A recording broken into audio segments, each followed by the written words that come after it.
है the average income of family, 6 members की family है, the average income of family of 6 members, 6 members की family है, उसकी एवरेज कितनी है 5,000।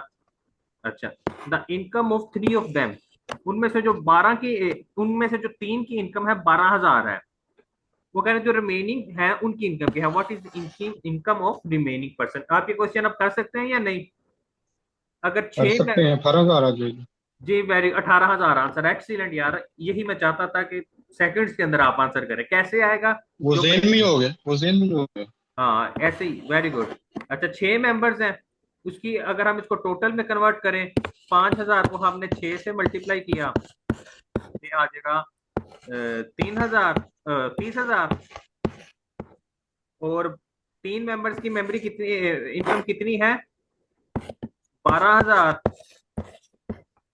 30,000 में से 12,000 माइनस हुए 18,000 हमारा आंसर। That's it.